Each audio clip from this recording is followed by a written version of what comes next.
Beberapa waktu yang lalu demam Bollywood sempat melanda di Indonesia. Baik musik ataupun serial TV banyak digandrungi oleh penduduk di negeri ini, terutama kalangan ibu-ibu. Asal serial drama India tayang, mereka tidak akan beranjak dari depan TV sampai acara selesai. Pertanyaannya, kenapa segala hal dari India ini mudah sekali jadi tren di Indonesia?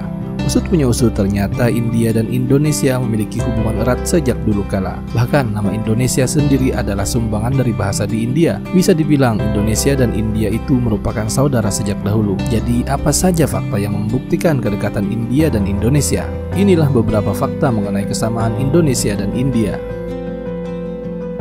Nama India dan Indonesia. Sadar atau tidak, namun kedua negara ini jika dilafalkan memang seolah memiliki kemiripan nama. Dan ternyata memang hal itu benar-benar dapat dibuktikan. Pasalnya baik India dan Indonesia memiliki arti yang sama menurut pembentukan katanya.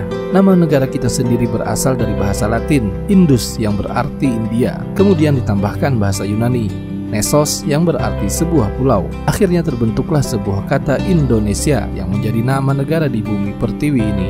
Selain itu, Indonesia dan India juga sering dikaitkan karena sering menggunakan bahasa Sanskerta. Hal itu memang benar mengingat bahwa dahulu pemeluk agama di Nusantara ini didominasi oleh agama Hindu. Oleh sebabnya, bukan hal yang aneh jika bahasa Sanskerta banyak ditemukan di istilah Indonesia. Misalnya saja semboyan negara, Bhinneka Tunggal Ika. Mata uang yang memiliki arti yang sama. Mata uang India dan Indonesia ternyata memiliki kedekatan pula. Memang kalau dilafalkan kata rupiah dan rupiah itu seolah memiliki kesamaan pelafalannya. Usut punya usut, kedua kata tersebut ternyata sama-sama diambil dari bahasa Sanskerta. Baik kata rupiah atau rupiah ternyata sama-sama bermakna uang perak dalam bahasa Sanskerta. Namun kenapa bisa terjadi perbedaan? Ternyata penyebutan kata rupiah itu dipengaruhi oleh pengucapan orang Jawa kuno yang tidak bisa dengan jelas melafalkannya. Oleh sebab itu jadi kata rupiah. Pada dasarnya kedua kata tersebut sama-sama berasal dari kata rupiah di bahasa Sanskerta. Hubungan kedua pimpinan negara yang mengharukan. Baik Indonesia maupun India sudah memiliki hubungan erat sejak masa kolonial dahulu. Tepatnya saat Indonesia berusaha merebut kemerdekaan dari tangan penjajah, India memberikan suplai bantuan seperti obat-obatan kepada Indonesia. Sejak saat itu, kedua negara ini memiliki hubungan yang baik. Presiden Soekarno sering mengunjungi India untuk bertemu Menteri Jawaharlal Nehru guna mendiskusikan banyak hal. Soekarno mengungkapkan sangat berhutang budi pada India dengan mengatakan, India dan rakyatnya terikat erat pada kami oleh darah dan kebudayaan. Hubungan ini telah terjalin dari awal tercatatnya sejarah.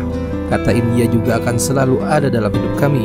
Sebagian kata itu merupakan rangkaian huruf pertama yang kami pilih untuk menamai bangsa dan negara ini. Banyaknya kebudayaan yang hampir sama.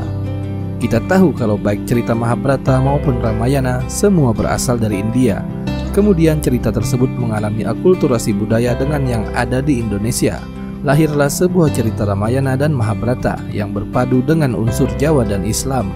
Bukan hanya itu, jika kita menengok masalah dangdut, ternyata musik khas Indonesia itu juga ada percampuran dari budaya di India. Dentuman gendang khas India menjadi cikal bakal terbentuknya musik baru dengan ciri khas Nusantara. Masalah budaya baik Indonesia dan India tidak dapat dipisahkan. Ketika melihat beberapa fakta di atas, kini mulai masuk akal kenapa hal-hal yang berasal dari India bisa dengan mudah diterima orang Indonesia. Ternyata kita sudah familiar dengan budaya India sejak zaman dahulu. Uniknya, meskipun Indonesia dan India memiliki beberapa kesamaan dalam budaya, namun keduanya tidak saling mengklaim dan mencaplok satu sama lainnya.